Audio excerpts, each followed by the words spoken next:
unondichemi futi,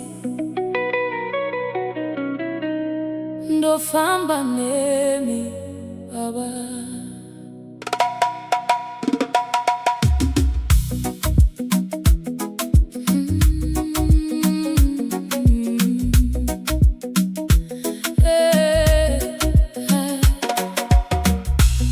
Ndakafamba nzira dzakaoma, ndichitsvaga chiedza murima. Vanhu vakandisiya ndega, asi imi makatombondiona. Moyo wangu wakanga warwadziwa, misodzi ichiyerera pasi, asi izwi renyu rakanditi, mwana wangu, handina kukusiya. Ndakasimudza maoko angu, ndikati baba ndinovimba nemi. Makandipindura nerudo, makasimudza upenyu wangu.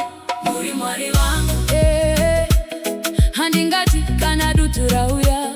Muri Mwari Vangu, baba munondichengeta nguva dzese. Muri Mwari Vangu, ishe ndofamba nemi kusvika magumo. Muri Mwari Vangu, ndinokutendai baba. Makavhura mikova yakavharwa, pandaiti zvese zvapera. Makandipa tariro itsva, ndikaziva ndiri mwana wenyu.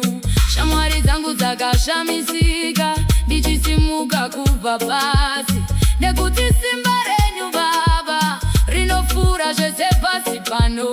Ndinosimudza zita renyu pamwe nevanhu vese.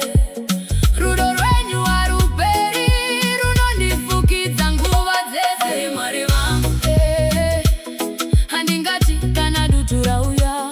Muri Mwari Vangu, baba munondichengeta nguva dzese. Muri Mwari Vangu, ishe ndofamba nemi kusvika magumo. Muri Mwari Vangu, ndinokutendai baba. Ndakafamba nzira dzakaoma, ndichitsvaga chiedza murima.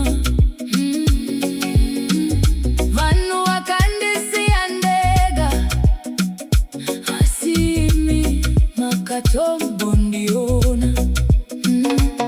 Moyo wangu wakanga warwadziwa, misodzi ichiyerera pasi,